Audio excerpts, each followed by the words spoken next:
What is happening, Bachis, Bacos and Babachis? Path here from Collective Growth, and today's video I got a question for you.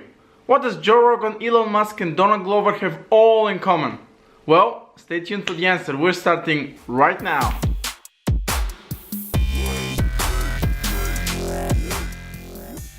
So you're probably asking, what does all three men have in common? Well, these are all what I call modern day Renaissance man.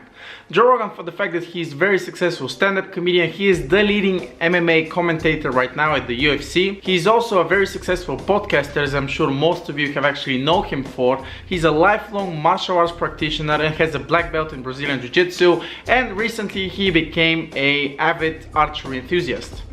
Donald Glover is a rapper, an actor, a producer, a musician, and also a stand-up comedy. What's even more impressive about him, he's equally successful in all of these aspects of entertainment. And finally, we have Elon Musk. Who doesn't know about Elon Musk? PayPal, SpaceX, Tesla, Neuralink, or Neuralace rather, and the Boring Company. He is also an engineer and an inventor. Wildly successful guy, probably the most successful and most important entrepreneur of our lifetime, and certainly one of the most, if not the most important person of our century, in my humble opinion. As I said, these are all modern day Renaissance men, or polymaths. Both words doesn't exactly mean the same exact thing, although they're very closely related and have been quoted by many as synonyms. So, what is a Renaissance man? It is a person, a man or a woman, that is very skilled at multiple areas of life. The word polymath stems from the Greek polos, which means much or many, and mate, which means learning. The word polymath could be dated all the way back to the 17th century, around the time when the Renaissance was finishing, which subsequently gave rise to the synonym of polymath, which is the Renaissance man. Now, when most people hear Renaissance man or a polymath, they instantly think about the cliche, a jack of all trades and a master of none. And this can't be further from the truth. The fact of the matter is, a Renaissance man or a polymath is an expert at many different areas. And by experts I mean someone who has actually spent a lot of time and effort delving into a particular subject areas, or in this case, multiple subject areas, to the point where they're very proficient. In other words, they're experts at multiple areas. Leonardo Da Vinci was the original Renaissance man.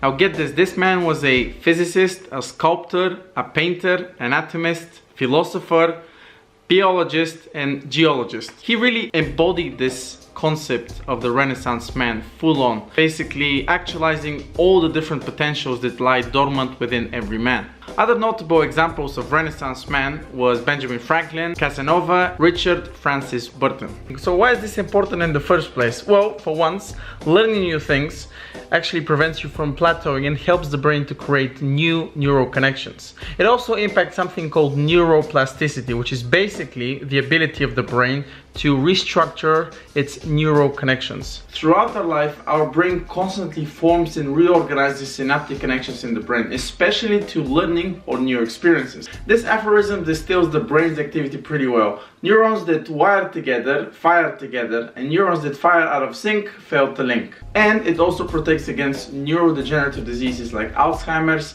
and Parkinson. The list goes really on and on. Besides the obvious scientific benefits of constant learning, I really believe as men, we ought to strive for some sort of an ideal, even though this might not be attained or achieved in our lifetime. I'm not saying everybody should become a Renaissance man like Leonardo Da Vinci, although if this is your intent, you have my blessing and I salute you. All I'm saying is that we should embrace as much knowledge as possible and really strive to become the best version of ourselves. I think a man should be skilled in multiple different areas: social, intellectual, physical, and artistic. In other words, a master both of our mind and our body. This is a lifelong quest of curiosity, actualization, and self-exploration. This is not about eclectic accumulation of knowledge. I think this is simply pointless and unfocused. It's what you do with this knowledge when applied that really matters. We live in a constantly changing world with very complex and difficult problems to actually solve, which are evolving all the time. So one must adopt a multidisciplinary approach if we actually have a chance to tackle these problems. In other words, the Renaissance man has multiple tools at their disposal, whereas some people only have a hammer, in other words one tool, and see every problem as a nail. Ow. I hope you guys get the point. I hope you've enjoyed this video. If you have, make sure to stay tuned for part 2, where we're gonna be talking about how to start becoming a Renaissance man. If of course you've enjoyed this video, make sure to comment down below. Let me know what else I've missed, or maybe you have some thoughts of your own that you'd like to share. Make sure to smash that like button and subscribe for more amazing content. I'll see you guys in the next video.